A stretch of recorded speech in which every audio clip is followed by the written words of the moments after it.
अस्सलाम वालेकुम एवरीवन। अस्सलाम वालेकुम अजहर। वालेकुम अस्सलाम।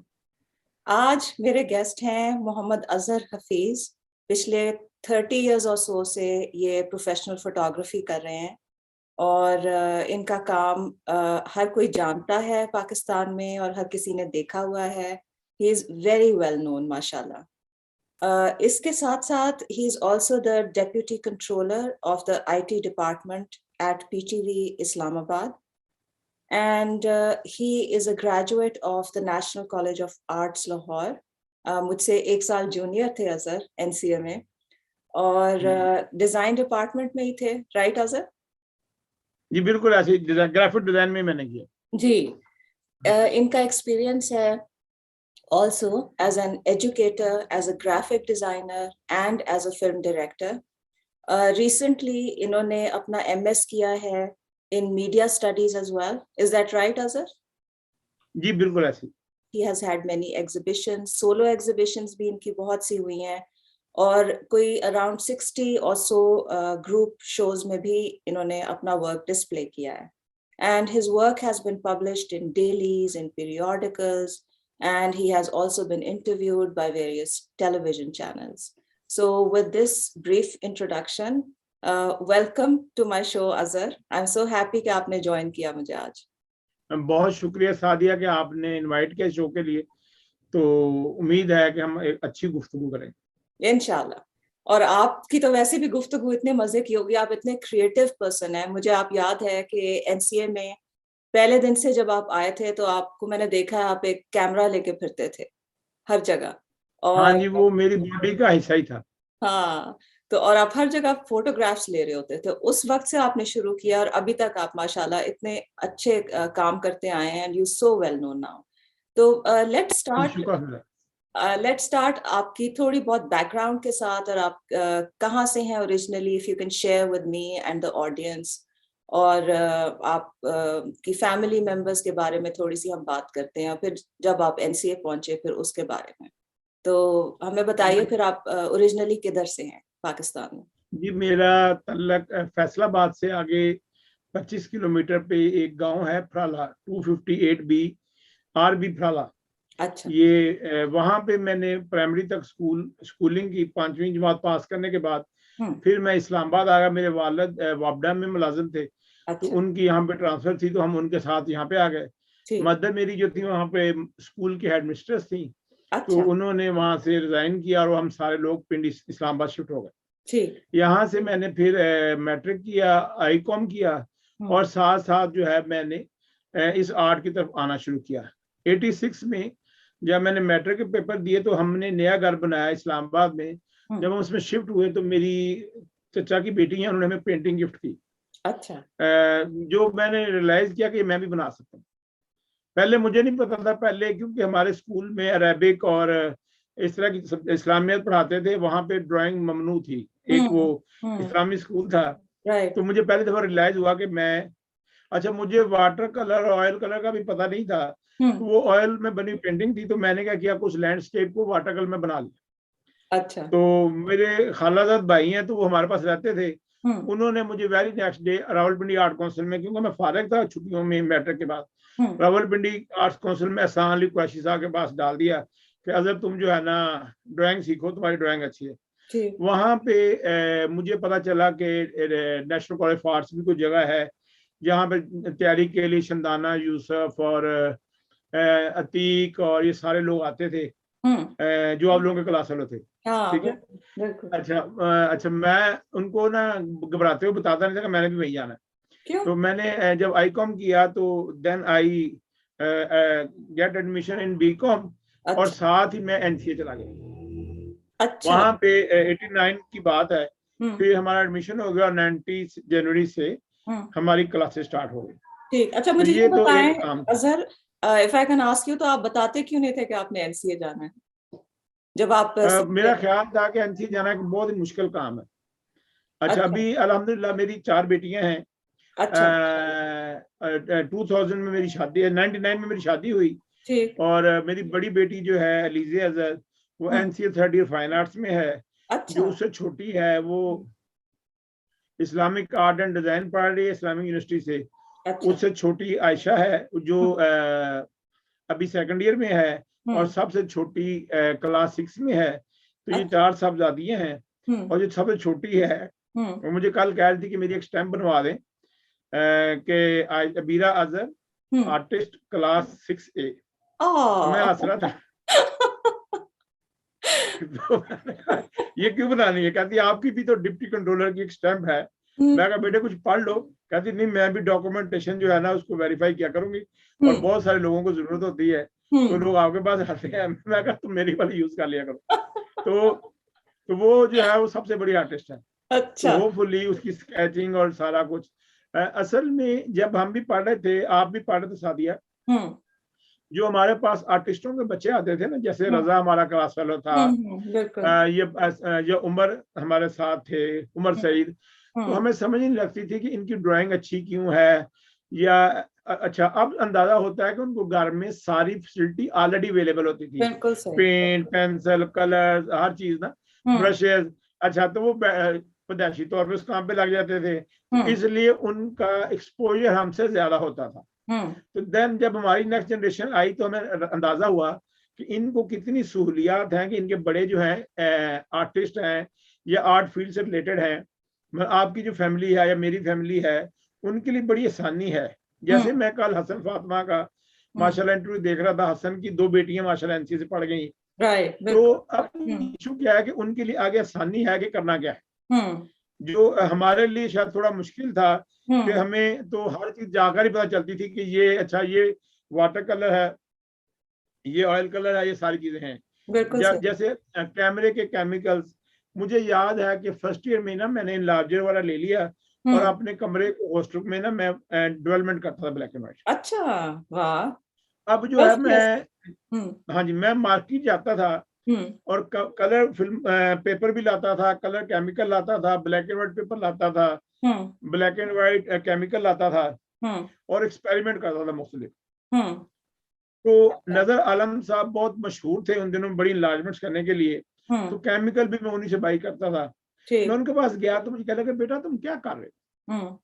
मैं कहा जी मैं एक्सपेरिमेंट करता हूँ कि अगर कलर केमिकल के अंदर ब्लैक एंड व्हाइट पेपर डालें तो क्या होता है, ब्लैक एंड व्हाइट केमिकल में कलर पेपर डालें तो क्या होता है। तो उन्होंने मुझे बैठ के समझाया, उन्होंने कहा बेटा बात सुनो, जो काम दुनिया में हो चुका है उससे आगे शुरू करो, इधर तक तो दुनिया में रिसर्च हो चुकी है।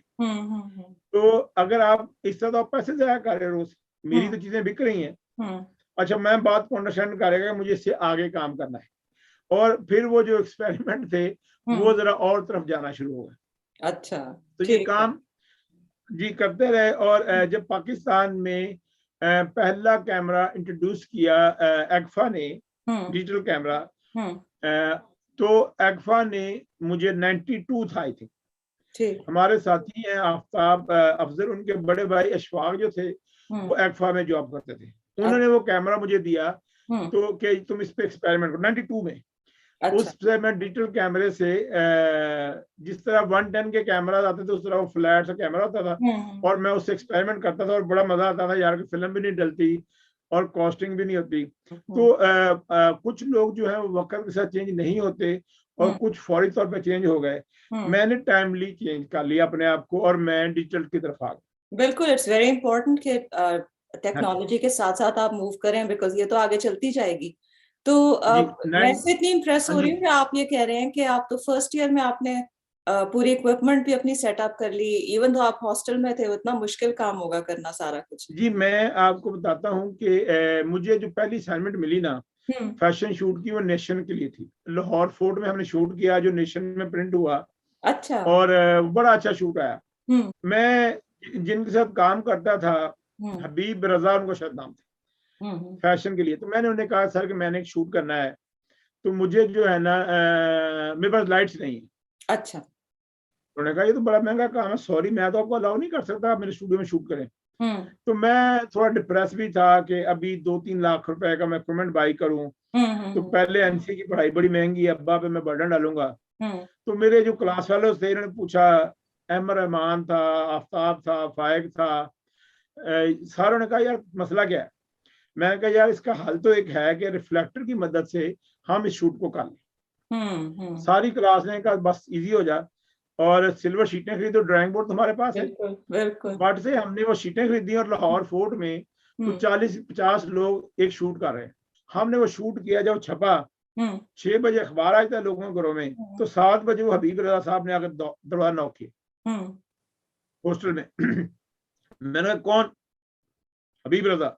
मैंने कहा यार ये कहाँ पे आ गया सुबह सुबह। मैं उठा फटाफट, जी सर आ जाए सलाम यार ये अच्छा 48 रुपए की वो सिल्वर शीट और सेलफोन पेपर है। अच्छा। मुझे आज तक याद है। मुझे कहने लगे ये लाइट सिस्टम कौन सा है? इतनी बैलेंस लाइट है। मैं कहा सर वो आपने सॉरी जब नहीं दिया तो मैंने वाले साहब से रिक्वेस्ट की तो उन्होंने सिंगापुर से मंगवा के दिया है। यार ये कितने का है? मैं कहा ये कुछ 4,80,000 रुपए का है। ये 91 की बात। फिर मैं फ्रंटियर पोस्ट के लिए न्यूज नेशन, हेरल्ड, बास, फिर हमने बहुत सारे लोगों के लिए काम किया। अखबार जहां मैं बहुत अच्छा करता रहा। अच्छा। देन मेरी मदर ने मुझे कहा कि ये मुझे काम पसंद है, ये जो तुम फैशन फोटोग्राफी करते हो ना। अच्छा, फैशन फोटोग्राफी में आमदन भी इतनी ज्यादा नहीं थी तो मैंने उससे सॉरी कर। तो अम्मा ने मुझे कहा कि बेटा आपको पढ़ाया है तो मुझे अच्छा नहीं लगता कि आपको वेडिंग फोटोग्राफी करो। मैं कहा जी मैं नहीं करूंगा, कि मुझे बहुत ऑड लगता है जब किसी फोटोग्राफर को ओए करके बुलाया जाता है ना, तो मुझे नहीं अच्छा लगता कि मैं अपने बच्चा मेरा एनसी से पढ़ के आया और उसको कोई ओए करके कहे जब तस्वीर बनाओ। मैं कहा मैं कभी भी तस्वीर, बल्कि हमारे भाई बहन की शादी पे भी हमने फोटोग्राफर बनाए थे। तो मैंने कहा जी अम्मा मैं नहीं करूंगा, आप फिक्र ना करें। फिर मैं जो है प्रोडक्ट और इंडस्ट्रियल शूट्स की तरफ आ गया और उससे मैं जो पैसा कमाता था उसके साथ मैं इक्विपमेंट अपना बाई कर रहा था और अपडेट कर रहा था, साथ में अपनी एग्जीबिशंस कर रहा था। अच्छा। और अल्हम्दुलिल्लाह मैंने बहुत सारे लोगों के लिए काम किया। माड़ी पेट्रोलियम सारा मेरा क्लाइंट है। अच्छा। यहाँ पे तहजीब बेकर, फिर प्रोडक्ट फोटोग्राफी है जिसमें फूड्स हैं, फिर अमेज़न के बहुत सारे शूट हैं प्रोडक्ट के जो मेरे पास आते हैं। अच्छा। मैं करता हूँ। अच्छा, अब दूसरा काम था डॉक्यूमेंट्री मेकिंग का। 200 के करीब मैं डॉक्यूमेंट्रीज कर चुका हूँ पहले। अच्छा, मैं नेशनल एफर्ट्स में स्टेट ड्रामा भी करता था। देन आई रियलाइज कि एक्टर होने से डायरेक्टर होना जो है ना वो बहुत ज्यादा एक बेहतर काम है। अच्छा, जो मेरा हुलिया था, शक्ल सूरत थी, वो किसी सीन में या किसी एक्शन में फिट भी नहीं आती थी। कि मैं ना हीरो बन सकता था ना विलन बन सकता था। अच्छा, अगर ये आपको रियलाइज ना हो तो आप बड़े जलील होते हैं। तो मैं डायरेक्शन की तरफ आया। फिर हमने कुछ जो है लॉन्ग प्लेस बनाने की कोशिश की। तो मैंने देखा कि जो एक्टर्स हैं तंग बड़ा करते हैं। अच्छा, किस तरह? कोई एक्सपीरियंस शेयर करें? जैसे 6 बजे शूटिंग पे पहुंचना है। हाँ। मैंने सीरत भाई जमन के बड़े भाई हैं उनको साथ कुछ एड्स में असिस्ट भी किया। तो पता चला कि शान साहब जो है वो उनको टाइम इतने बजे का दिया है, वो आग इस वक्त रहे हैं, वो लाइट चली गई है और बड़े रोले हैं। तो मैं डॉक्यूमेंट्री की तरफ मूव कर गया। अच्छा।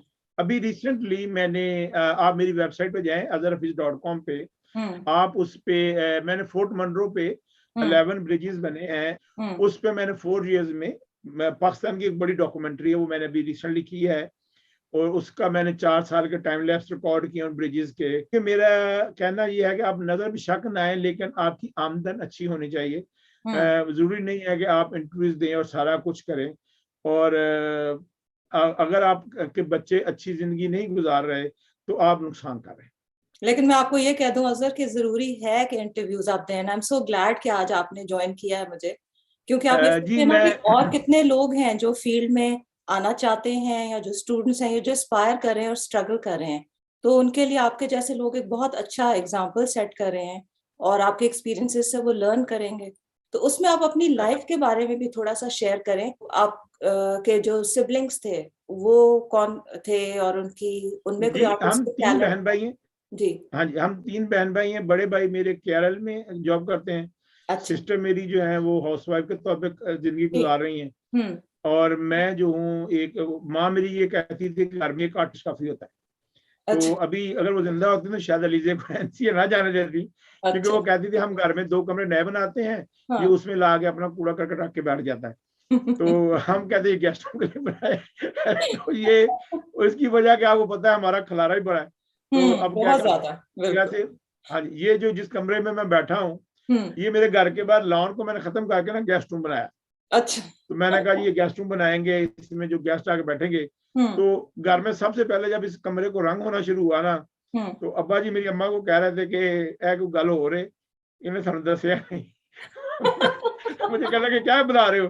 मैं कहा जी मेरा ख्याल है कि मेरा एक स्टूडियो होना चाहिए जहाँ बैठ के मैं काम कर सकूं। मेरी जिंदगी में बहुत सारी शादियां हैं, पिछले 4-5 दिन में हम शादियां बहुत डिस्कस हो रहे हैं। अच्छा, क्योंकि मेरी बीमारी के हवाले से शादी ज़ैनब लाहौर में सारा मैनेज कर रही है। और आपके साथ इंटरव्यू था, बीवी मेरी का नाम भी सादिया। अच्छा, तो बेटी मेरी कहती है बाबा ये शादियां बहुत ज्यादा नहीं हो गई? मैं कहती यार अभी और भी है। तो जो है वो अभी थोड़ी देर पहले मुझे कहती इंटरव्यू किसने करना है? मैं कहा सादिया खान है यूके में। तो वो उधर से कार्य करती है। अच्छा यूएसए।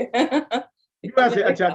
तो अब जो है अच्छी लाइफ है, बड़ी अच्छी खतून अल्लाह ने मुझे इनायत की, औलाद बहुत अच्छी है।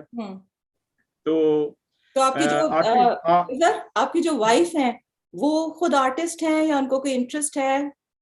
जी, अब इंटरेस्ट इस तरह हो गया ना, मेरे साथ रहते हुए उसको 21 ईयर्स हो गए हैं, फिर आगे औलाद भी। अच्छा, अब वो सारी गुफ्तगू हमारी सुन के ना वो हमसे थोड़ी बड़ी आर्टिस्ट हो गई है। अच्छा। तो वो मैं जब अलीजे को समझा रहा होता हूँ ना कि यार ये तुमने वाटर कलर ऐसे करना है, तुम जो है ना ऑयल की जगह एक्रेलिक यूज कर लो, उसकी टाइम कम होगा। अच्छा, वो बल्कि लाहौर गए तो वो ना मुझे कहते उस्ताद बशीर को जानते हैं आप? मैं कहा उस्ताद बशीर अपने जानू है। मैंने फोन किया तो उस्ताद जी कहने लगे यार मैं इतने इधर आ रहा था, उससे आ जा। तो फिर मेरी कुछ थोड़ी तबीयत बिगड़ गई तो हम नहीं जा सके। कहती अब सबको कैसे जानते हैं? मैं कहा तुम इसका एडवांटेज क्यों नहीं लेते कि जब तुम्हारे बाबा को सारा जानते हैं। अभी जैसे हमारी खुशकिस्मती थी सादिया कि हमें सईद अख्तर साहब, जाफरी साहब, असद फरूकी साहब, अस्करी मियां ईरानी, मियां सलाहुद्दीन, मैडम शनाज मल्ली, और मैम बंडल, इस तरह के बड़े उस्ताद बशीर, इस तरह के बड़े उस्तादों ने हमें पढ़ाया। मैडम तल्लत, सदबीर, ये ऐसे लोग थे जिन्होंने हमारी ग्रूमिंग में बड़ा किरदार अदा किया। जो आने वाले लोग हैं उनसे थोड़ा सा उन्हें मैं कहना चाहता हूँ कि वो थोड़ा सा काम कर ले पहले। वो करते ये हैं कि घर से पैसे लेते हैं कि कैमरा लेने जा रहे हैं, और साथ ही वो फोन करते हैं सर एग्जीबिशन कहाँ पे करनी है, ऑनलाइन काम कहाँ पे बेचना है, क्लाइंट हंट कैसे करना है, गैलरी वाले से मिलना कैसे है। तो मैं उन्हें कहता हूँ कि अपना काम शेयर करें बेटा, मैं फिर आपको सजेस्ट करता हूँ कि आप कौन सी गैलरी जा सकते हैं। सर अभी तो मैं कैमरा खरीदने जा रहा हूँ। मैं कहता हूँ मेरे बच्चे 2-4 साल काम तो कर लो। मैं जाता हूँ थीसिस देखने के लिए। मैं ये पिंडी में पढ़ाता भी हूँ, 3rd ईयर को 2nd ईयर को फोटोग्राफी। अच्छा। तो मैं अगर खामोश हूँ तो जो एडमिनिस्ट्रेटर है और डायरेक्टर का उस्ताद जी क्यों है, क्योंकि ये सारे हमारे जूनियर हैं जो आगे यहाँ पे लगे हुए, रावलपिंडी एनसीए भी खुल गया है। तो मैं कहता हूँ जी कि खामोश रहना बेहतर है। वो कहता नहीं जी बताएं मसला क्या है। मैं कहा यार जो एनसीए थीसिस करता था ना, ये वो थीसिस नहीं है। एक तो कोरोना ने आगे बड़ा बेड़ा कर दिया। तो जो दूसरा, क्योंकि ऑनलाइन जो टीचिंग है हमारा काम ऐसा है जो टीचर ने सर पे खड़े होकर कराना है। अच्छा, दूसरी तरफ मुझे कुछ सिस्टम भी समझ नहीं आ रहा कि गवर्नमेंट कहती है कि हमने गवर्नमेंट स्कूलों की फीस जो है वो फ्री कर दी है, किताबें मुफ्त कर दी, और ऑनलाइन क्लासेस होगी। अब 30-40,000 रुपीज का एक लैपटॉप आता है, फिर महीने के 3-4 हज़ार रुपए इंटरनेट कनेक्शन पे लगते हैं। वो गरीब जिसने मुफ्त किताबें लेनी है, फ्री में बच्चे को पढ़ाना है, वो ये महाना खर्च कैसे करेगा? अब तो बड़े ब्लेस्ड लोग हैं, अल्लाह ने हमें वसाइल दिए हैं।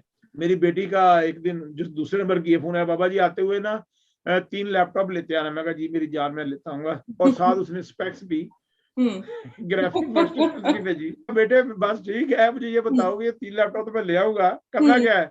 वो जो है ना घर वाला सिस्टम वो स्लो हो गया।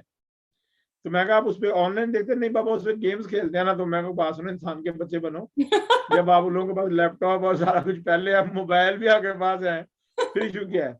जैसे मैं नॉर्मली क्लास पढ़ाता हूँ, अल्हम्दुलिल्लाह मैं पाकिस्तान की सारी यूनिवर्सिटीज में पढ़ाने जा चुका हूँ। अच्छा, जरा बताइए अजहर, शेयर करें सबके साथ थोड़ा अपना टीचिंग एक्सपीरियंस। जी, मैं टीचिंग में मैं पिछले 27 साल से पढ़ा रहा हूँ, 94 से मैं पढ़ा रहा हूँ। और उसके लिए मैंने गंदारा स्टूडियो, हुनर कदा, अल्लामा इकबाल, कायद आजम, फातिमा जिन्ना, हमदर्द, नस्ट, फास्ट, एयर, बहरिया, लम्स, बरानी university, foundation university, NCA Rawalpindi, Islamic university, documentary भी मैं पढ़ाता हूँ, मैं फिल्म मेकिंग पढ़ाता हूँ, फोटोग्राफी पढ़ाता हूँ। और मेरा ख्याल है कि जो टीचर है उसको हमेशा अपना काम ही दिखाना चाहिए, बजाय इसके कि मैं एक वर्कशॉप में गया एशियन स्टडी ग्रुप की। अच्छा। तो पोर्ट्रेट पे वर्कशॉप थी, उन्होंने मुझे भी इनवाइट कर लिया कि आप भी आ जाए, अटेंड कर ले। मैं चला गया, जो वो सब पढ़ा रहे थे वो 80% पोर्ट्रेट मेरे दिखा रहे थे। अच्छा, वाकई? मैं पढ़ने बैठा हूँ। उन्होंने कहा, मैं भाई नाराज ना होइएगा, हाँ। आप कंटिन्यूसली मेरा काम मुझे दिखा रहे हैं, हाँ। कुछ अपना काम भी तो शेयर करें। हाँ। कि सर, एक तो आप जैसे लोग ना किसी को आगे बढ़ता नहीं देख सकते। मैं कहा, बेटे आगे बढ़ने के लिए अपना काम करना पड़ता है, लोगों का काम डाउनलोड करके चलाना नहीं पड़ता। तो ये फिर ये क्या बात हुई, आप उनसे क्यों सीखने गए थे? ये भी तो देखें ना। मैं तो समझा कि कोई हाँ। अच्छा मुझे ये नहीं पता था पढ़ाने कौन आ रहा है। अच्छा। उन्होंने कहा, जी एशियन स्टडी ग्रुप जो है वो पोर्ट्रेट पे एक वर्कशॉप करा रहा था, आप तशरीफ लाए। मुझे याद है कि ओरियन मकैन डिक्सन को कुछ असिस्टेंट डायरेक्टर्स चाहिए थे। तो हम बैठे इंटरव्यू कर रहे थे, फवाद फरूकी मरहूम और मैं सर बैठे थे। तो एक बच्ची आई फातिमा जिन्ना यूनिवर्सिटी की, और उसने 2-3 सारा टेक्सटाइल के ऐड दिखाए प्रेजेंटेशन में। अच्छा। अब वो सारे ऐड फवाद फरूकी के बनाए हुए थे। फवाद ने पूछा कि आपने ये ऐड बनाए हैं, असिस्ट किए हैं? उन्होंने कहा, जी ये मैंने बनाए हैं। उसने कहा, आपका कोई असिस्टेंट हो फवाद फरूकी नाम का? उन्होंने कहा, नहीं, ये मेरा अकेली का प्रोजेक्ट है। उन्होंने कहा, आपने मेरी कोई शक्ल देखी हो इस ऐड के अंदर? उन्होंने कहा, नहीं जी, ये मेरा काम है। उन्होंने कहा, बीबी नाराज ना होइएगा, ये गलती मेरी है जो बनाई हुई है। और आप मुझे दिखा के बता रहे हैं कि ये क्या है। मैडम वंडल बहुत प्यार करती हैं, जब भी फेयरवेल वगैरह होती थी तो या वेलकम पार्टी होती थी, मैं उनकी तस्वीरें बना लेता था, उनको देता था। तो मुझे बता रही थी कि शरारतें, फिर मुझे कहती मेरे घर में वो भी लगी हुई है कि जो मेहंदी एक लड़की मेरे हाथ पे लगा रही है, और सारा तुमने तस्वीर मुझे बना के ब्लॉग पे दी थी। हाँ, आप तो हमेशा लेते थे हाँ फोटोग्राफ्स हर हाँ हर जी, हाँ जी, फंक्शन हाँ पे, जी। हर चीज और पे। मैं मजेदार बात बताऊं आपको, मैंने कभी भी हम्म।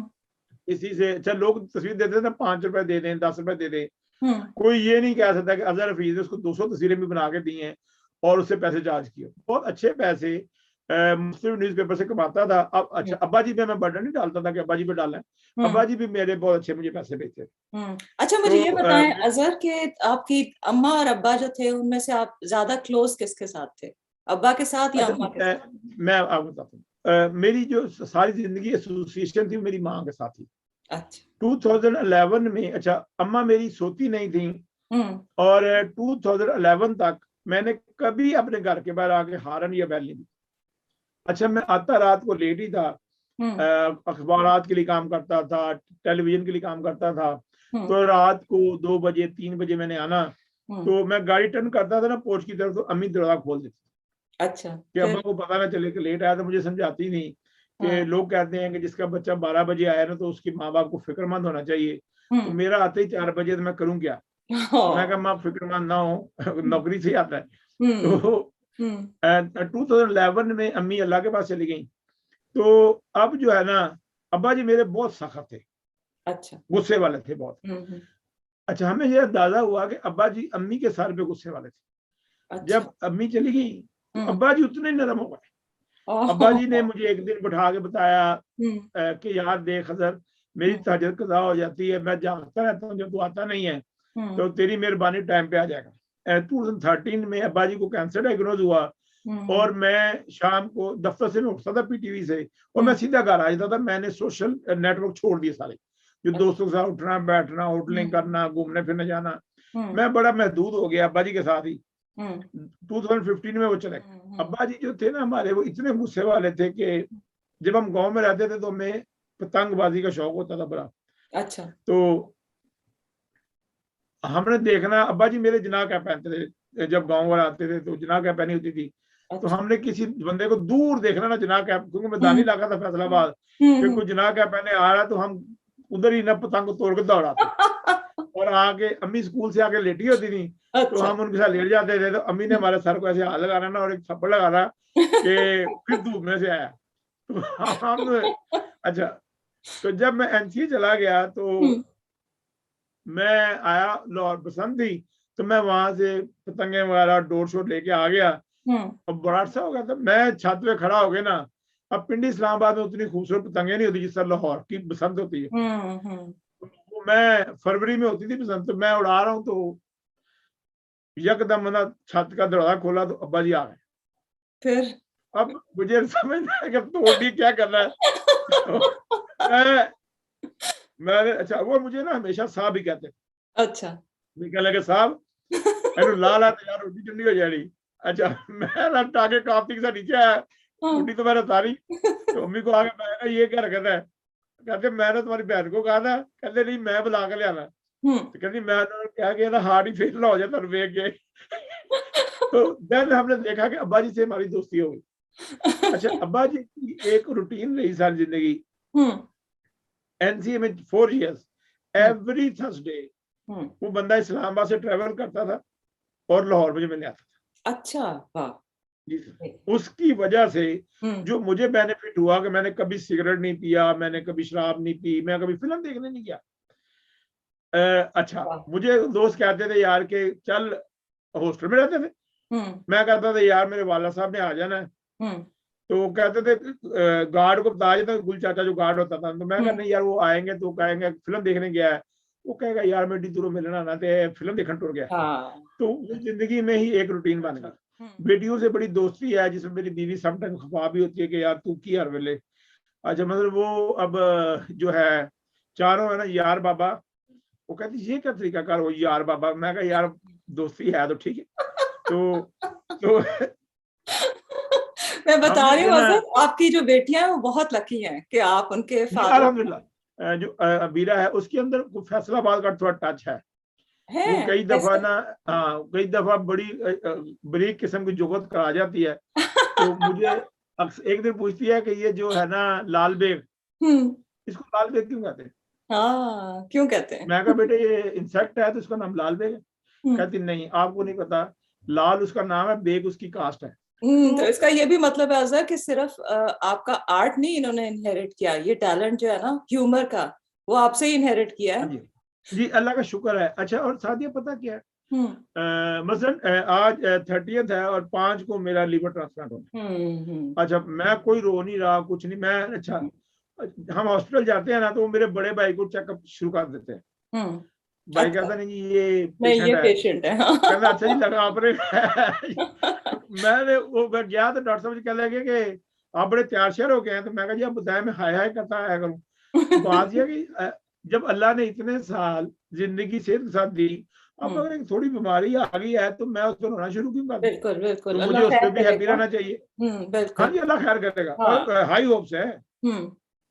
तो वो अलीजे को कहते हैं कि बेटा तुम तो जानती हो, तुम डोनर हो तो तुमने तो सीधा जन्नत में जाना है। तो वो कहती है कि मुझे कोई हाथ ना लगाए, मैं बाबा की डोनर हूँ, अगर मैं जख्मी होगी ना। मैं कहा तुम सारों को चपेड़े करा रही हो घर में बच्चों को। कहती मुझे तो कुछ नहीं कहता थी, मैं डोनर हूँ। मैं कहा बंदे भरो, ये बदमाशी नहीं होनी चाहिए। तो लेकिन बड़ा हौसले का काम है सेक्रीफाइस करना, अपना लीवर देना किसी को। तो लेकिन शुक्र अल्हम्दुलिल्लाह, बेटियां आप खुद बेटी हैं, बेटियां इस काम में बहुत अच्छी होती हैं। बिल्कुल बिल्कुल, बेटियों को होता है ना कि मैं 8 दिन 10 दिन कैसे गुजारा करूंगा, मैं बाहर कैसे जाऊंगा, तो रहने दो किसी होता ले लो। तो वो जो हमारी पहली बड़ी तीन है, तीनों की बड़ी लड़ाई रही कि मैं डोनर बनूंगी, मैं डोनर बनूंगी। तो इसका निकला तो फातिमा नाराज थी, तो मुझे कहती है बाबा मेरे टेस्ट तो करवा ले। मैं कहा यार उसका हो गया तो अच्छा फिर आधा आधा ले ले। मैं कहा यार इस तरह नहीं चल सकता, वो एक को देना है। तो मेरा ख्याल है कि बेटियों का जो बाप होना है ये भी एक लकी होना होता है। तो मैं उस ब्लेस्ड हूँ अल्हम्दुलिल्लाह, और बड़ा हैप्पी हूँ कि अल्लाह ने मुझे बेटियां नायत की। बिल्कुल और माशाल्लाह, अभी मैं अल्हम्दुलिल्लाह ग्राफिक्स को हेड करता हूँ पाकिस्तान टेलीविजन में। हाँ, उसके बारे में बताइए, जो पीटीवी में आप कब से काम कर रहे हैं और 2000 में मैंने ज्वाइन किया पीटीवी को। 99 में मैं सी स्क्वायर में था, मैं अजहर शेख और बहुत सारे दोस्त। अच्छा, सी स्क्वायर जो थी वो BMW पाकिस्तान लॉन्च कर रही थी। फिर वो हुकूमत जब चेंज हुई तो फिर हम सारे मुख्तलिफ नौकरी पे चले गए। तो अक्टूबर में मैं पीटीवी जाना शुरू हो गया था, लेकिन मुझे ज्वाइनिंग जो है वो मेरी मई में हुई 2000 में, और अभी मुझे 21 ईयर हो गए वहां पे काम करते हुए। नॉन लिनियर एडिटिंग को पाकिस्तान टेलीविजन में इंट्रोड्यूस मैंने कराया। फिर ग्राफिक्स को पहले जो थे वो मैनुअली ग्राफिक्स हो रहे थे, टेलअप्स बनते थे, उस सारे को डिजिटाइज किया। तो अभी तो माशाल्लाह मेरे पास बहुत बड़ी टीम है। जितने भी टेलीविजन पे आप ग्राफिक्स देखते हैं वो न्यूज के हैं, वो लाइव हैं, विज आर्टिस्ट हैं, वो मेरी टीम है सारी। जो आप डिफरेंट काइंड्स ऑफ फोटोग्राफी करते हैं, आपकी स्किल तो बहुत सारी किस्म है, पोर्ट्रेट भी करते हैं, लैंडस्केप्स इतनी अच्छी हैं, तो एक्सपेरिमेंटल भी आप कह रहे हो कि आप अभी और एग्जिबिट भी करने लगे हो, तो कोई पर्टिकुलर टाइप है जिसको आप सबसे ज्यादा एंजॉय करते हो? आपकी फेवरेट क्या चीज है? हाँ, मैं पोर्ट्रेट्स को बहुत एंजॉय करता हूँ। मैं दो लोगों को, दो एज ग्रुप को कैप्चर करता हूँ, एक छोटे बच्चों को और एक बूढ़े लोगों को, और जो उनकी जिंदगी खुशहाल गुजरी है, उन पे सितम हुए हैं, उनकी जिंदगी खुशहाल नहीं थी, वो सारा उनके फेस पे लिखा होता है। बिल्कुल। ये क्या है, मैं जाके लोगों के पास बैठ जाता हूँ और कई कई घंटे बैठ रहता हूँ, जब वो अपने आप में आ जाए तो फिर मैं उसकी तस्वीर बनाऊं। मैंने जो पहला कैमरा बाई किया था वो कोई 8400 का था 89 में। ठीक, और कौन सा था? शिनॉन CP7M। अच्छा, वो मेरे पास अभी भी है। नाइकन एम्बेसडर के तौर पे मैंने कुछ 12 to 15 इयर्स काम किया। अच्छा। और उसमें जो ड्रीम्स पूरे हुए वो ये थे कि कैमरा लॉन्च होता था और मैं देखता था कि नाइकन ने D850 लॉन्च किया और वेरी नेक्स्ट डे वो मेरे घर डिलीवर हो जाता था कि इस पे अपनी राय दें और इसके बदले में आप हमें 10, 20, 30 कोई वर्कशॉप्स कंडक्ट कर दें नाइकन की। तो एक दिन हम एक फिश पार्टी करते टीवी वाले, तो हम चले गए, तो वहां पे ना दो लड़के इस्लामाबाद की रात को तस्वीरें बना रहे हैं हैंडहेल्ड। अच्छा। बीइंग ए बुढ़ा आदमी मेरे से बर्दाश्त नहीं हुआ, मैं चला गया, मैं बेटे तो पत्थर पे रख के बना ले। उसने पत्थर पे रख के बनाई, कहता सर अब ये ठीक आ गई है, आपके ना हम शक्ल एक फोटोग्राफर है अदर रफीक साहब, वो तो आप ही हैं। तो वो जो है ना बड़ा जबरदस्त रात की तस्वीरें बनाते हैं और आपकी शक्ल से बड़ी मिलती है, आप वो नहीं हो सकते क्योंकि आपके पास कैमरा नहीं है। मैं कहा यार मैं ही है और मेरे से बर्दाश्त नहीं होता कि कोई गलत तस्वीर बना रहा हूँ। मियां मजीद साहब मेरे बेसिक उस्ताद थे। अच्छा। US रफीक साहब के भी वही उस्ताद थे, वो हमारे आने से पहले रिटायर हो चुके थे और वो नाला थे, वो नहीं शिक्षकों को बुलाते थे। मैं मियां साहब के पास जाता था रोज मालडाउन, वो नहीं मिलते थे, कहते दफा हो जा। मैं भी बड़ा ढीठ था, मैं रोज चला।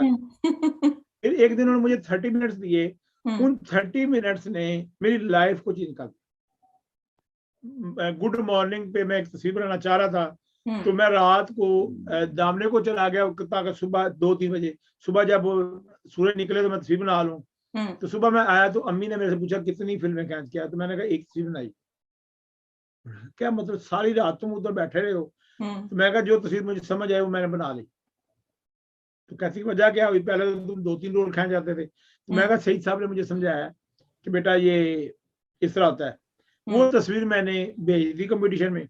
अच्छा। अब मैं फ्रंटी पोस्ट के लिए मैं फीचर फोटोग्राफर के तौर पे काम करता था। तो मुझे उन्होंने कहा कि यंग आर्टिस्ट एग्जीबिशन हो रही है और आप जो है ना उसको कवर कर लें। तो अपने एनसी सारा क्या होता था उसमें अल्हम्दुलिल्लाह। तो मैं पहुंचा तो मैंने तस्वीरें मैं बना रहा था। तो मीनवाइल उसने कहा कि जो है second prize goes to mister Mohammad Azhar Hafeez. मैं उन फोटो में बना इंतजार कर रहा है कि मोहम्मद अजहर हफीज आ गए तो मैंने कहा यार ये बंदा आ क्यों नहीं रहा। तो अपने क्लास वालों किसी ने कहा तेन बुला रहे हैं। मैं कहा मुझे क्यों बुला रहे? मैंने फटाफट कैमरा उसको पकड़ाया, मैं ऊपर गया तो पता चला मेरी तस्वीर पे जो सेकंड प्राइज आ गए। तो मैंने अल्हम्दुलिल्लाह बहुत सारे अवार्ड विन किए। अभी तो इतने हमारे पास हो गए हैं कि वो मेरी बेटियां बीवी कहती जगह हमारे पास अब नहीं है तो तुम वहीं छोड़ा है कि जिधर से लिया ना उधर सैर सूट पर रख के आ जा करो, ताकि अब क्या करें। अल्हम्दुलिल्लाह प्राइम मिनिस्टर पाकिस्तान ने मुझे बेस्ट फोटोग्राफर का अवार्ड दिया। फिर चेयरमैन नहीं डिप्टी स्पीकर ने मुझे जो स्ट्रीट फोटोग्राफर का बेस्ट का अवार्ड दिया। फिर और बहुत सारे, फिर मुझे मैं काफ़ी सारी सैरें कर चुका हूँ। चाइना ने मुझे 25 दिन के लिए बीइंग फोटोग्राफर, कोई मैंने अप्लाई नहीं किया, उन्हें 25 दिन के लिए मुझे चाइना बुलाया, मुझे सारा सिंजियांग दिखाया। फिर मेरी 2015 में मैंने एग्जीबिशन कॉन्सर्ट्स में की, उसमें चाइनीज एम्बेसडर की वाइफ ने, चाइनीज एम्बेसडर को कराची जाना पड़ गया, पहले उन्होंने ओपन करनी थी, फिर उनकी वाइफ ने ओपन की। और फिर मैंने कीनिया में गया और मैंने मसाई मारा में 5 डेज मुझे नाइकन जापान ने इनवाइट किया। अच्छा। और मैंने वो जी सारे मैंने कवर किए। ये जो मेरा 2019 में शो हुआ पीएनसी में फोटोग्राफी का सबसे बड़ा शो था। 3 गैलरीज में उन्होंने मेरा डिस्प्ले किया। जो वहां पे डायरेक्टर थी, अच्छा। तो उन्होंने मुझे कहा है कि हम आपका एग्जीबिशन करना चाहते हैं। अच्छा, मैं गया क्यों था?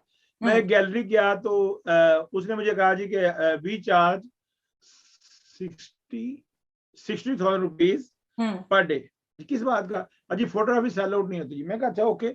मैंने कहा जब मैंने उनको देने हैं तो मैं 1 लाख देकर पीएनसीए में क्यों ना करूं? पीएनसीए 1 लाख रुपए 3 दिन के चार्ज करता है गैलरी। अच्छा, ठीक। मैंने वो 70, 80, 100 इमेजेस उठाए और उठा के मैं पीएनसी चलाया। तो जमाल शाह जी वहां पे डीजी थे, लेकिन मैंने कहा मैं जाऊंगा तो समझेंगे सिफारिश से आया, शाहजी भेजेंगे, तो मैं खुद ही चला गया उसके बाद। मैंने जी अस्सलाम वालेकुम जी, मैं मिलना चाहता हूँ, आ जाए। मैंने कहा जी ये मेरा काम है। 8x12 के प्रिंट थे 100 या 200। अच्छा। उन्होंने प्रिंट देखे, उन्होंने कहा अच्छा। मैं कहा ये मेरा प्रपोजल है, मैं 3 दिन के लिए शो करना चाहता हूँ। उन्होंने प्रपोजल उठाया, उसको फाड़ा डस्टबिन में डाल। तो मुझे बड़ा इंसल्टिंग सा लगा कि यार ये बदतमीजी है।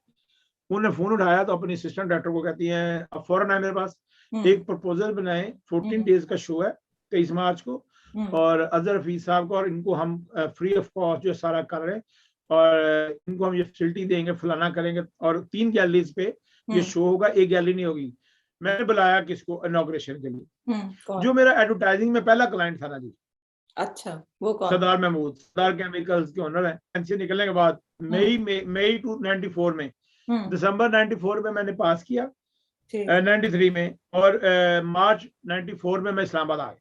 अच्छा। अब मैंने आगे एक गैलरी एडवर्टाइजिंग एजेंसी बनाई, मास्टर डिजाइन, और पहले दिन ही मुझे क्लाइंट मिला सरदार केमिकल्स। मैं प्रेजेंटेशन देने गया, मैं अंदर गया तो सरदार महमूद साहब, सरदार अयाज साहब जो नेशनल असेंबली के स्पीकर थे, ये बैठे थे, डॉक्टर शहजाद इनके कजन है वो बैठे हुए थे। मैं कहा सर आप मेरे क्लाइंट हैं पहले, और आप ही मेरा पोर्टफोलियो है। जो इंटरफ्लो है, ओरिएंट है, इनके पास इस तरह के सैकड़ों बीसियों क्लाइंट हैं, लेकिन मेरे आप पहले क्लाइंट हैं। मैं अपनी जान लड़ा दूंगा आपके लिए, जो ये नहीं कर सकता। डॉट मैट्रिक्स प्रिंटर पड़ा था साइड पे, मैंने लगाया, मैं लगा के उस पर कॉन्ट्रैक्ट सारा टाइप किया। 2.5 मिलियन की वो कंपेन थी।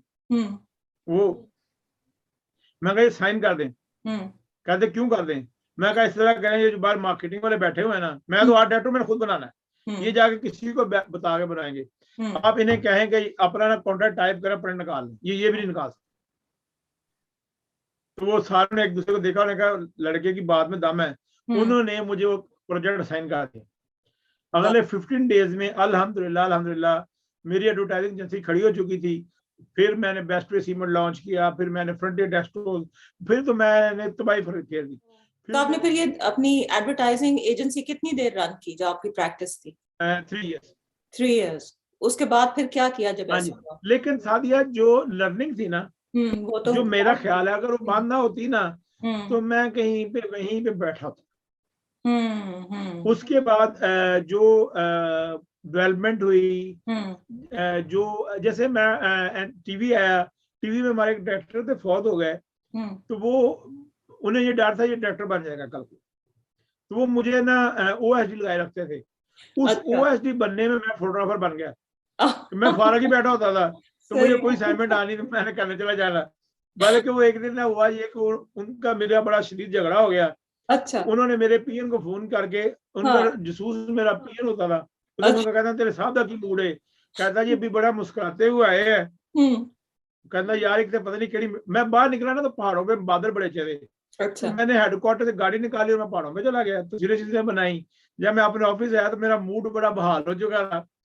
तो उसने जब रिपोर्ट की तो उनको हार्ट अटैक हो गया ना कि यार बंदा किस चीज का बड़ा है कि हम इसको तकलीफ देते हैं, ये उसको एंजॉय करता है।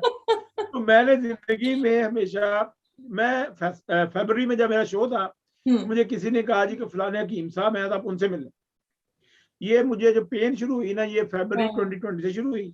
अच्छा। अब मैं फरवरी 21 की बात का, तो मैं गाड़ी चला के फैसलाबाद गया, तो वो हकीम साहब से मिलने चले गए। तो हकीम साहब कहने लगे ये आपको तकलीफ कब से? मैं कहा जी 1 साल हो गए। तो आप इसको, आपको कौन लेके आया फैसलाबाद?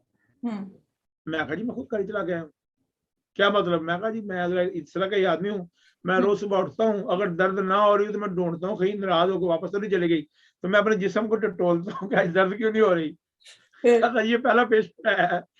तो अभी जो PKL है या पाकिस्तान किडनी लिवर इंस्टीट्यूट, वहां पे भी साइकोलॉजिस्ट हैं, तो मुझे कहता है जी मुझे आपकी गुफ्तगू में से ना कोई भी चीज नेगेटिव नहीं मिली।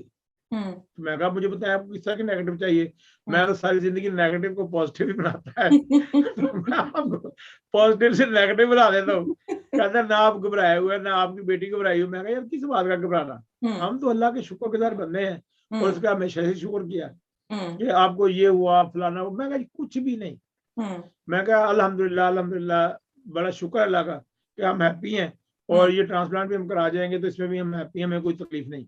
अच्छा, मुझे आप ये बताइए कि PTV के हवाले से अब उसका क्या फ्यूचर है, आप क्या फोर्सी करते हैं? असल में अभी टीवी के मेन जो फोकस हो गया वो न्यूज हो गया।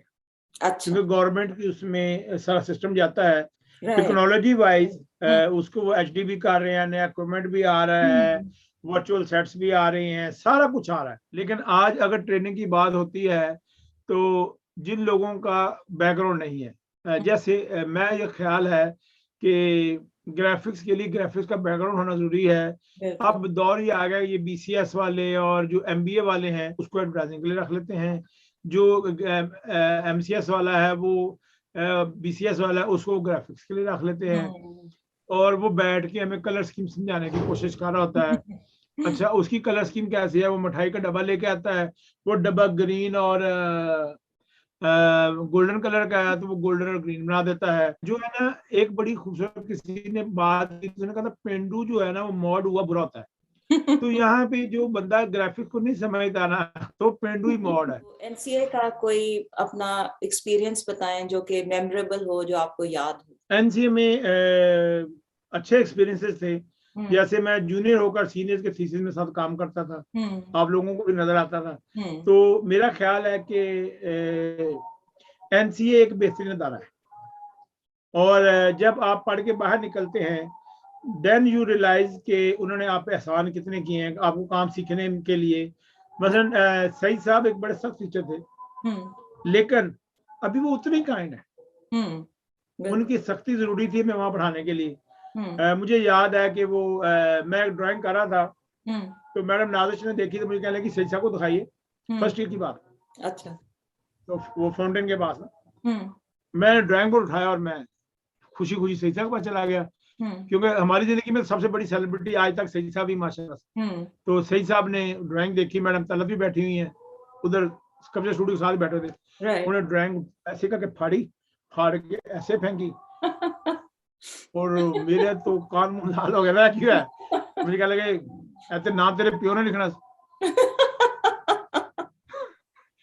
मुझे फिर पता चला कि जब कोई काम कंप्लीट होता है तो उसका नाम लिखते हैं तो कंप्लीट होता है। मुझे किसी ने भी रिसेंटली कहा, अच्छा जो NCA में नहीं जा सकते ना वो NCA पे क्रिटिसाइज बहुत करते, आपको भी टक्कर होंगे, मुझे भी टक्कर है। बिल्कुल। अच्छा, वो जी NCA का माहौल नहीं है, जिसको दाखिला नहीं मिला होता ना, लोग फरमाते हैं, लड़के फरमाते हैं कि मेरा दाखिला हो गया था, अब्बा जी को माहौल पसंद आया तो उन्होंने भी जाने नहीं दिया। ਇਹ ਕਿਹੜਾ ਦਾਖਲਾ ਹੈ ਕਿ ਤੜਾ ਹੋ ਗਿਆ ਤੇ ਕਿ ਤੁਸੀਂ ਇੰਨੇ ਦੀਨਦਾਰ ਕਿ ਤੁਸੀਂ ਜਾ नहीं सके। तो NCA एक आर्ट में कोई कंपैरिजन नहीं है। अभी थोड़ी सी प्रॉब्लम आ रही है कि जगह जगह पे NCA खोल रहे हैं, उससे उसकी वैल्यू में फर्क आ रहा है। बिल्कुल, NCA को एक ही रहना चाहिए था। अभी ये गिलगित में भी खोल रहे हैं, ये क्वेटा में भी, कराची में भी, पिंडी खोल दिया है। मेरा ख्याल है कि उतनी बड़ी मार्केट नहीं है, डिमांड नहीं है, जितने लोग ये प्रोड्यूस कर देंगे तो फिर उनके लिए प्रॉब्लम है। राइट, और फिर फैकल्टी की भी तो प्रॉब्लम है, इतनी सारी कहाँ से आएगी? हमारे तो इतने अच्छे टीचर्स थे, इतने उस्ताद थे सब। हमें जो उस्ताद मिले, जाफरी साहब जैसा, अल्लाह ने गरीक रहमत करे, महमूदुल हसन जाफरी साहब जब रिवाज गार्डन में रहते थे तो मैं उनकी जाकर पेंटिंग्स में, उनके टाइटल्स में मैं उनको असिस्ट करता था। और वो बड़े ही प्यारे आदमी थे। और मैं एक नेगेटिव पर्सन भी था, मैं हर वो शरारत के चक्कर में रहता था। मुझे पॉजिटिव बनाने में जाफरी साहब का बहुत हाथ था। वो इस्लामाबाद आए बकायदा मेरे घर। अच्छा। मैं आया हूँ इस्लामाबाद तो मेरे अब्बा जी सब बैठे खाना खा रहे। अच्छा। तो मैं अंदर आया तो मेरे होश उड़ गए, मैं कहा यार सर किधर आए हुए?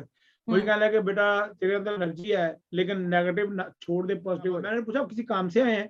उन्होंने कहा नहीं अजहर, मैं सिर्फ तेरे अब्बा को तुझे मिला है।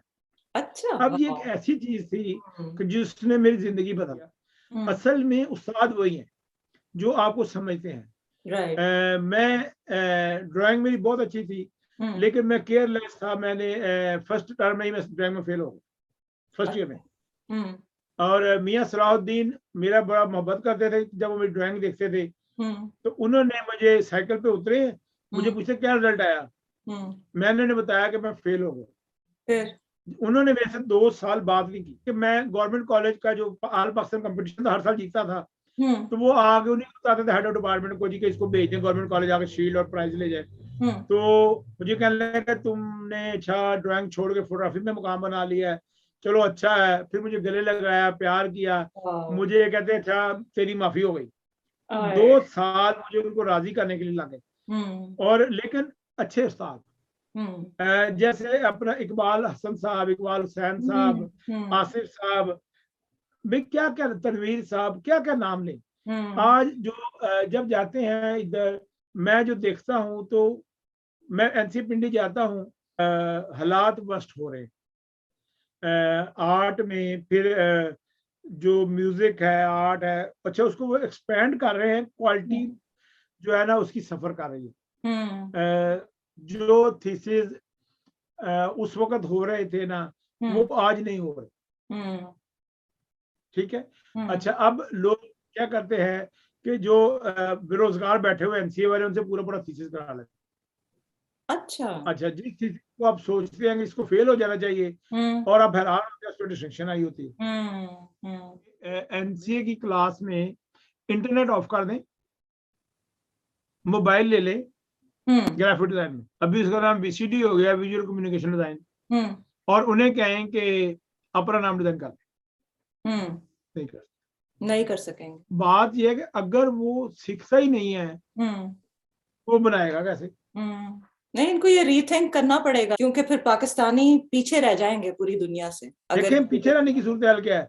आप जब यूएसए में आप नहीं डिजाइन बना सकते गूगल से लेके, नहीं, वो आपकी जान को आ जाएंगे यार आप कैसे डिजाइन कर रहे हैं। बिल्कुल फेल हो जाओगे आप उसी वक्त।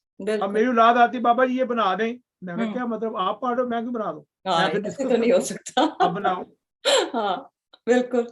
ठीक है। बट सी आप उनको बता रहे हैं ना अजहर, आप उनको कहते हैं आगे से, तो ये जो एथिक्स हैं ये आपके एल्डर्स और आपके टीचर्स ही आपको सिखाते हैं, घर में से भी आप सीखते हैं। देखें पाकिस्तान में फर्स्ट टाइम जो मेरा रिसर्च पेपर है वो है एथिक्स ऑफ फोटो जर्नलिज्म। आपको पता है 80 फोटोग्राफर्स कैसे मैंने क्वेश्चन फिल कराया, वो कहते हैं हम परमिशन नहीं लेते किसी से भी तस्वीर बनाते।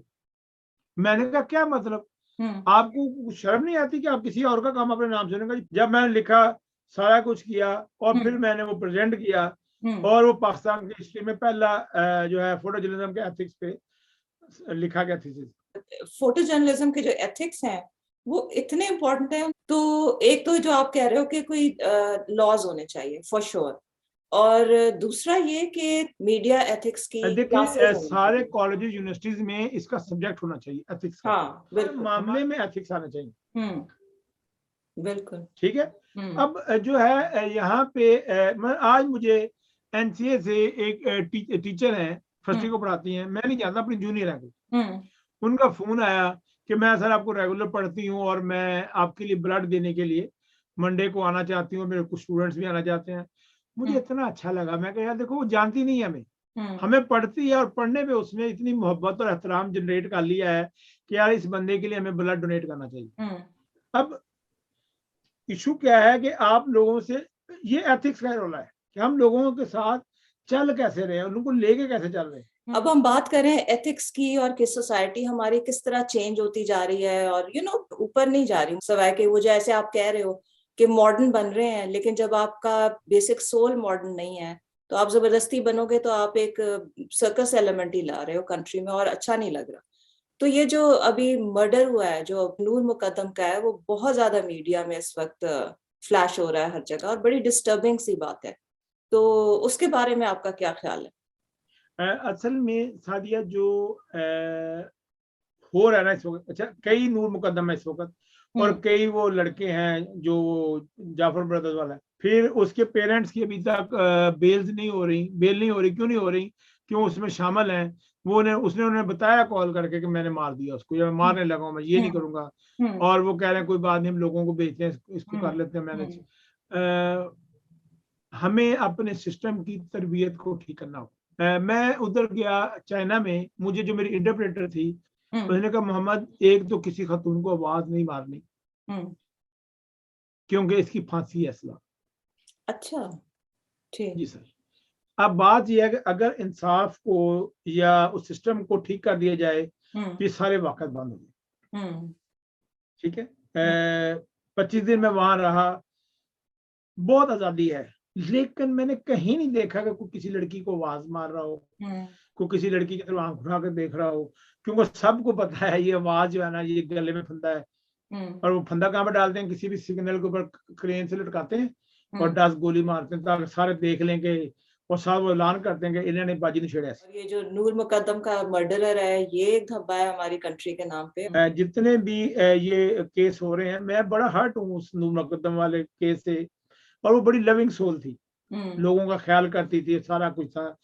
और मैंने जब भी देखा कि इस तरह की बच्चियां या बच्चे बहुत अच्छे होते हैं जिनके साथ इस तरह के सलूक होते हैं और वो अपनी केयरिंग में ही मारे जाते हैं। ये सब के लिए कानून एक होना होगा, फिर ही जो है वो चीज समझ आएगी। उसको डेथ पेनल्टी होनी चाहिए। आप अगर कोई मैसेज देना चाहें या यंगस्टर्स को या और लोग जो फील्ड में हैं, तो कोई एडवाइस किसी किस्म की जो उनको हेल्प? मशवरा करने की बजाय मेहनत करो। ठीक, हार्ड वर्क सबसे ज्यादा। दो तरह के लोग हैं, कुछ काम करते हैं और कुछ बातें करते हैं। अब आप जल्दी जल्दी ठीक हो, आपके लिए मैं भी दुआएं कर रही हूँ। मैं अपनी ऑडियंस को भी रिक्वेस्ट करती हूँ कि आपके लिए दुआ करें। आपका लिवर ट्रांसप्लांट जनवरी के शुरू में हो रहा है। शादिया जिंदगी में कभी किसी के लिए पत्थर नहीं रखा गए, किसी के लिए कांटे नहीं बिछाए। अभी मैं जब इस सिचुएशन में आया हूँ तो वो मैं उस लव को रिसीव कर रहा हूँ, तो मैं शुक्र अदा करता हूँ कि मैंने आज तक जिंदगी में 29 बैग ब्लड दिया। अच्छा। ठीक है। जब मैं 18 साल का हुआ उसके बाद मैं हर 6 महीने बाद जाके खुद ही ब्लड दिया था। फिर जब मैं डायबिटिक हुआ तो मुझे शिफा वालों ने कहा अब ना दें, हो सकता है कि ब्लड बनने में प्रॉब्लम आ जाए। आज जो शाजिया मिर्जा ने बताया कि 35 डोनर लाइन पे हैं, मैं 29 तो मैंने दिए हुए। ठीक है, वो अल्लाह वापस कर रहे हैं। मुझे 16 या 20 चाहिए। मेरी बीवी, मेरा भाई, मेरी फैमिली, मेरे फ्रेंड्स मेरे साथ ऐसे खड़े हैं जैसे उनके ऑपरेशन हो रहे थे।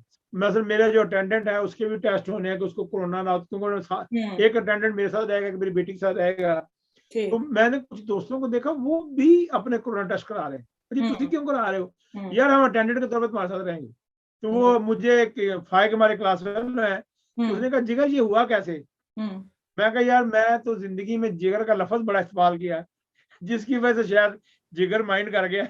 अदरवाइज तो कोई ऐसी हरकत नहीं थी जिसमें जिगर को प्रॉब्लम होती। तो बात यह है कि जो जिगर होना ना, तो बल्कि कल मुझे कोई कह रहा कि साबर नजर का नाम लगा दो कि उसकी वजह से तुम्हारा जिगर खराब हो गया। साबर भी बड़ा अच्छा बंदा है, सारे शामी साबर ये सारे दोस्त हैं अपने। तो बात यह है कि शुक्र अल्हम्दुलिल्लाह इतने प्यार करने वाले लोग हैं। मैम शनाज मल्लिक का एक बहुत मजेदार मैसेज था जो मैंने सुना और मैंने अपनी बीवी को, अपनी फैमिली को फॉरवर्ड किया। तो ये मेरी उस्ताद थी, मुझे पढ़ाती थी विजुअल आर्ट, और उनका ये मैसेज आया, मैं आपको भी फॉरवर्ड करूंगा। उस्ताद है ना, देखिए, और वो हमारे माँ बाप की तरह उस्ताद है, उन्होंने हमें कहीं पे अकेला नहीं छोड़ा। और हमारा, मैं आपको बताऊँ, जाफरी साहब जिंदा होते ना तो मेरे सराहने अस्पताल में खड़े थे। बैठा हुआ था मैं कल परसों, होटा है ह्यूमन ऑर्गन ट्रांसप्लांट अथॉरिटी, तो वहां पे बैठा मैं रियलाइज कर रहा था कि शायद अल्लाह ने मेरे से काम लेना है जो मुझे इस प्रोसेस से गुजार रहा है, और शायद मैं कुछ लोगों के लिए आसानी करने जा रहा हूँ। ठीक, इंशाअल्लाह ताला अल्लाह ने सेहत तंदुरुस्ती दी तो जो इस सारे सिस्टम में प्रॉब्लम है उनको हल कर देंगे इंशाअल्लाह ताला। वसाइल लगेंगे, तलक लगेंगे, उन सारों को लगाएंगे और आइंदा आने वाले पेशेंट्स के लिए काफी आसानी होगी। इंशाल्लाह you'll be back to normal very soon. इंशाल्लाह खूब इंशाल्लाह दुआएं और इसी तरह पॉजिटिव रहें और इतनी आपकी अच्छी थॉट्स हैं, इतनी अच्छी आपके प्लान्स। अल्हम्दुलिल्लाह अल्लाह आपको मौका दे कि आप वो सारे फुलफिल करें, औरों की भी मदद करें और सिखाएं बाकी लोगों को कि कैसे सही एथिक्स के साथ काम किया जा सकता है। अब मैं आपको थैंक यू कहती हूँ। Thank you so much Azhar कि आपने टाइम निकाला और इतनी अच्छी बातें की। मुझे बहुत मजा आया आज आपसे बात करके। शुक्रिया सादिया आपका। हम तो यही इसी कुर्सी पे मैं बैठ रहा था। ये जो कुर्सी है ना जिस पे मैं बैठा हूँ, ये मेरी अम्मी की जेज में आई थी। मेरे पास रिवॉल्विंग चेयर वगैरह भी है, तो मैं कंप्यूटर से मैंने वो हटा दी हुई है। ये बड़ी अच्छी डिजाइन है, ये कमर को बड़ा अच्छा ग्रिप करती है और सारा। तो मैं इसमें बैठता हूँ, तो ये मेरे नाना की दी हुई कुर्सी है, तो मैं इसमें बड़ा कंफर्टेबल फील करता हूँ। तो मैं तो यही बैठा होता हूँ। आपका शुक्रिया कि आपने इतना टाइम दिया। Thank you so much Azhar. सलामत रहें, खुश रहें। अल्लाह हाफिज। अल्लाह हाफिज।